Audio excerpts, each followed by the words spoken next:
नमस्कार, मैं हूं सतीश कुमार मिश्रा और स्वागत है आप सभी का कॉम्पिटिटिव इंग्लिश ट्यूटोरियल के यूट्यूब चैनल पर। इस चौथे और आखिरी दौर के ई काउंसलिंग की प्रक्रिया कल 21 मई को रात 11:55 पर समाप्त हो जाएगी। तो सभी लोग अभी चॉइस फिलिंग में व्यस्त हैं, कर रहे हैं।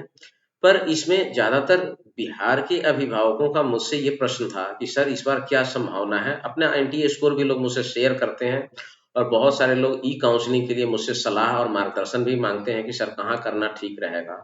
तो ये लोगों के ई काउंसलिंग करवाने के क्रम में कुछ डाटा मुझे इम्पोर्टेंट लगा और मैंने सोचा कि जब ये आखिरी दौर है तो इन आंकड़ों को एक बार लोगों से साझा करना बेहद जरूरी है, क्योंकि अभी भी लोगों के पास 15-16 घंटे का समय है और ये आंकड़ा निश्चित रूप से आपके निर्णय लेने में भी मददगार होगा। सबसे पहली बात तो ये है कि कुल 33 पुराने सैनिक स्कूलों की मैं अगर बात करूं, आज मैं जो बात करने वाला हूं केवल पुराने सैनिक स्कूलों की, और वो भी केवल क्लास 6 के बारे में कुछ डाटा है इंपॉर्टेंट जो मैं आपसे साझा करने वाला हूं। इस वीडियो का जो मेन टॉपिक है वो है ई काउंसलिंग का चौथा और अंतिम दौर। इसमें बिहारी छात्रों के लिए क्या-क्या लिमिटेशंस हैं, यानी क्या-क्या उनकी सीमाएं हैं और क्या पॉसिबिलिटीज हैं, यानी संभावनाएं क्या-क्या हैं। खास तौर से किन-किन स्कूलों में अब बिहार के छात्रों को सीट नहीं मिलेगा, और दूसरा आखिरी राउंड में बिहारी छात्रों को अधिकतम कितनी सीट मिल सकती है। यानी अगर ना मिलने वाले स्कूलों को हम छांट दें और जहां संभावना है तो वहां की, अब ये गारंटी नहीं है कि जो मैं कह रहा हूं वह मिल ही जाएगा, लेकिन यदि मेरी संभावना को आप मान भी लें तो मैक्सिमम कितनी मिल सकती है। ये संभावना अगर सच में तब्दील हो जाए तो आखिर वह संख्या कहां तक जाएगा, इसको हम लोग थोड़ा सा इस पर गौर करेंगे। तो सबसे पहले इसको डिटेल करने के लिए मैं आपको लिए चलता हूं अपने कंप्यूटर स्क्रीन पर ले चलूं। उससे पहले मैं आपको कुछ डाटा बता दूं, और वो डेटा ये है कि किन-किन स्कूलों में अब बिहार के बच्चों को नामांकन नहीं मिलेगा या सीट नहीं मिलेगा, मार्क्स चाहे जो भी हो। इसमें 12 सैनिक स्कूल हैं। इस 12 में अगर बॉय और गर्ल दोनों कैटेगरी की हम बात कर लें तो 10 ऐसे सैनिक स्कूल हैं जहां बिहार का कोटा किसी भी एक राज्य को मैक्सिमम 25% से ज्यादा सीट नहीं मिलता है। तो वैसे स्थिति में बिहार के बच्चों के लिए अगर देखा जाए लड़के और लड़कियों का कोटा, तो 10 ऐसे सैनिक स्कूल हैं जहां बिहार के लड़के और लड़कियों दोनों का कोटा फुल हो चुका है चौथे दौर आते आते, यानी तीसरे राउंड की ही बात कर लें। इसमें है आंध्र प्रदेश के दोनों स्कूल, अरुणाचल प्रदेश, झारखंड, तमिलनाडु, जम्मू एंड कश्मीर। अब तमिलनाडु में अमरावती नगर है, मैं स्टेट का नाम बोल रहा हूँ। महाराष्ट्र का चंद्रपुर, मिजोरम यानी छिंगछिप, ओडिशा यानी संबलपुर, उत्तराखंड यानी घोराखाल, और उत्तर प्रदेश के अमेठी। ये 10 ऐसे सैनिक स्कूल हैं जहां बिहारी लड़के और लड़कियों दोनों की कोटा तीसरे राउंड में ही 25% के हिसाब से पूरा हो चुका है। वहां अब कोई भी अगर बिहार का स्टूडेंट कितना भी स्कोर लेकर अप्लाई करेगा तो उसको सीट नहीं मिलेगा। इसमें दो और स्कूल जोड़ते हैं जहां लड़कों की कोटा खत्म है, हाँ लड़की को एक सीट, चूंकि लड़कियों के लिए एक ही है, वो है असम। गोलपारा में लड़कों का सीट तो थर्ड राउंड में ही समाप्त था, सेकंड राउंड में ही लगभग लगभग। थर्ड राउंड की अगर बात कर लें तो यहाँ लड़की को एक सीट मिल सकती है। और दूसरा है यूपी का झांसी, यहाँ लड़की को एक सीट मिल सकती है, लेकिन अगर इसको जोड़ दें तो दो मिला के कुल 12 हो गए जहां लड़कों को अब सीट नहीं मिलेगा। तो ये बात हो गई। यहाँ इन स्कूलों को आप चॉइस फिलिंग में अवॉइड कर दें कंप्लीटली। बाकी के जो है 18 सैनिक स्कूल जहां आपको सीट मिलने की संभावना है, इन 18 सैनिक स्कूलों की जो बात मैं कर रहा हूं ये केवल मैंने लड़कों का डेटा तैयार किया है, इसमें मैंने लड़कियों को नहीं लिया, क्योंकि लड़कियों का एक है कौन उतना दूर भेजेगा नहीं भेजेगा, बहुत सारी बात होती है इसमें। तो मैंने लड़कियों को इसमें छांट दिया, केवल लड़कों का डेटा लिया। कहां से लिया कैसे लिया इसको भी मैं आपको एक्सप्लेन करूंगा यहाँ।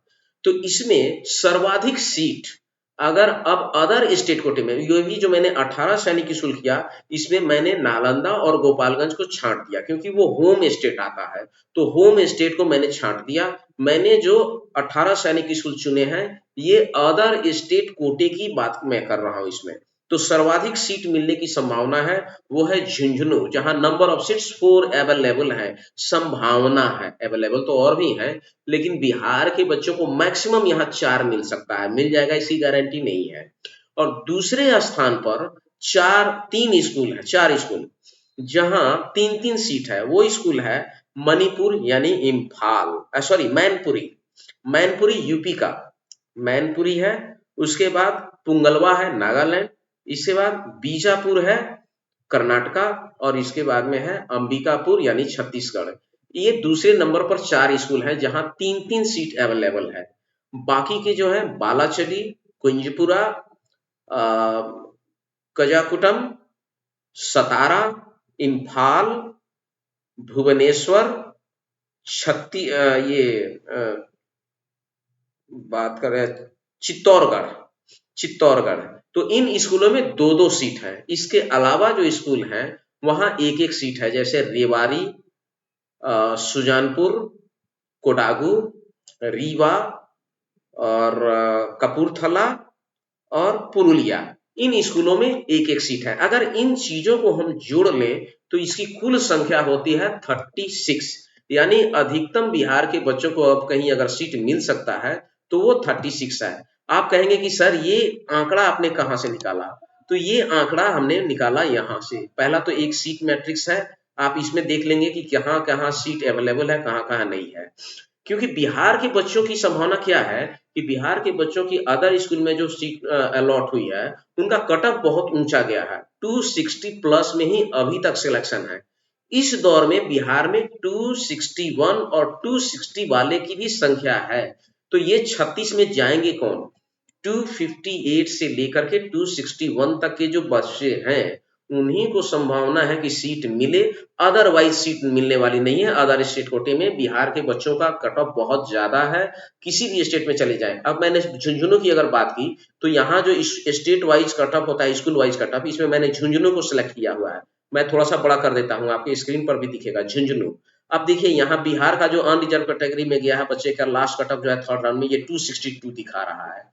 अब ये आंकड़ा मेरा आया कहां से? तो चलिए यहाँ जो school wise vacancy filled in other state category की बात हम करें तो यहाँ भी मैंने झुंझुनू को उठाया है।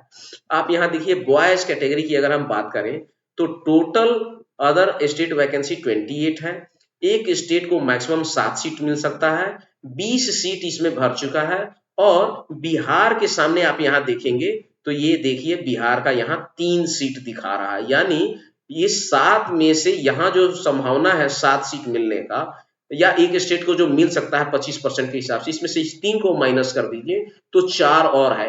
यहीं से मैंने ये सारे डाटा लेकर के कि बिहार के लिए कितनी संभावना है, ये सारा रिकॉर्ड जो है 36 का जो आंकड़ा मैंने बताया आपको, ये डेटा मैंने यहीं से कलेक्ट किया था। तो ये एक इंपॉर्टेंट आंकड़ा था, इसके आधार पर आप चॉइस फिलिंग में अपना प्रेफरेंस सेट कर सकते हैं। कैटेगरी कोई भी हो, मैं सारे कैटेगरी की मिलाकर के बात कर रहा हूँ, इसमें कैटेगरी मैंने नहीं रखा है, ओबीसी है, एससी है, डिफेंस है। आप अदर स्टेट कोटे की केवल कितनी सीट है वो भी मैंने नहीं देखी। यहाँ जो संभावना है हर स्टेट को मैं सेलेक्ट करता गया यहाँ स्कूल डाल डाल करके, और वहां से जो ये आंकड़ा मिला आप भी चेक कर सकते हैं।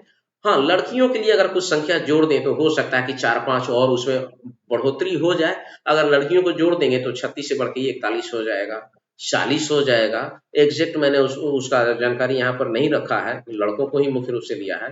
तो ये अब आप देखें कि कितना मिल सकता है। ये संभावना है 36 मैक्सिमम। अगर ये सारी संभावनाएं सीटों में कन्वर्ट हो जाती है तो ये अधिकतम है। हालांकि टोटल सीट कितने थे फोर्थ राउंड का, इसके पहले वाले वीडियो में मैं ऑलरेडी बता चुका हूं कि 500 समथिंग सीट उसमें भी बताया जा रहा था, या 400 के लगभग 91 या 92 के लगभग में बताया जा रहा था, याद अभी एग्जैक्ट नहीं आ रहा है मुझे। तो उस आंकड़े को अगर देखेंगे तो उसमें सर्वाधिक सीट बिहार को 36 मिल सकता है। बाकी अदर स्टेट वालों के लिए अब मैदान खुला है, वो 245 से लेकर के अगर 260 के बीच में अदर स्टेट का कोई बच्चा है उनके लिए अब मैदान साफ है, उनको सीट मिल सकता है जहां भी चाहे वो चॉइस फिल करें देख करके। इसी के आधार पर जहां भी क्या है इसी आधार पर वो भी चॉइस फिल कर सकते हैं। फिलहाल के लिए इतना ही, और भी अगर कुछ इंपॉर्टेंट आता है या रिजल्ट आएगा तो हम फिर आपके बीच में आएंगे। तब तक के लिए धन्यवाद।